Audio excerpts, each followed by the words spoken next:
মাদারীপুরের শিবচর উপজেলার চরজানাজাত ইউনিয়নে ইসলামী যুব আন্দোলন বাংলাদেশের দ্বিবার্ষিক যুব সম্মেলন অনুষ্ঠিত হয়েছে।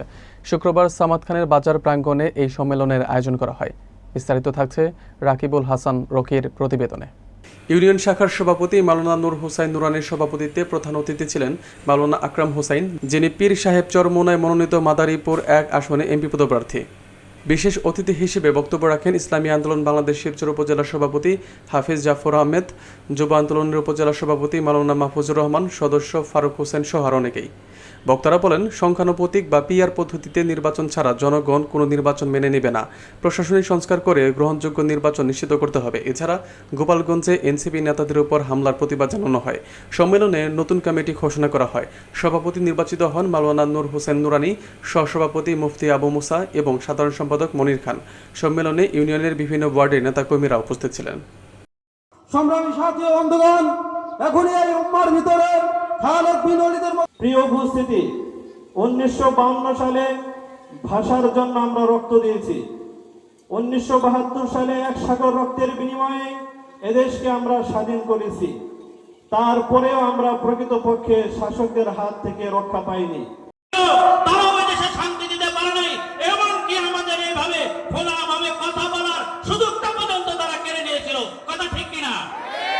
আসেন, ইসলামী যুব আন্দোলনের ছায়া তলে আসুন, আদর্শবান যুবক হন, দুনিয়াও মুক্তি পান, আখিরাতেও কিভাবে মুক্তি পাই সেই চিন্তা করি।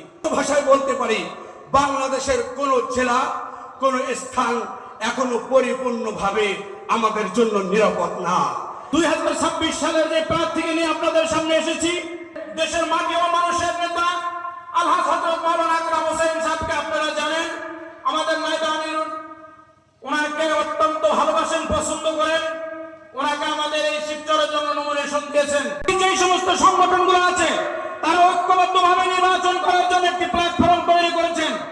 সেখানে আমাদের সর্বোচ্চ ভূমিকা আছেন আমাদের পীর সাহেব হুজুর চরমোনাই। ইসলামের পক্ষে সব দল কিন্তু আমরা এক হয়ে গেছি। অনেকে জানে না, আমরা কিন্তু ইসলামের পক্ষে সব এক। অতএব এবারে আমাদের সুবর্ণ সুযোগ, ইসলামের পক্ষে ভোট দিয়া সে যে দলই করুক, আমার আহ্বান সে যে দলই করুক, এবার একটা সুযোগ আসছে। অনেক দলই তো ভোট দিয়ে দেখছেন, এবার ইসলামের পক্ষে একটা ভোট দিয়ে দেখেন। সব দলে ভোট দিছি, এবার ইসলামের পক্ষে একটা ভোট দিয়ে দেখেন। ইসলাম ওলারা আপনাদের কিভাবে সুশাসন কায়েম করে।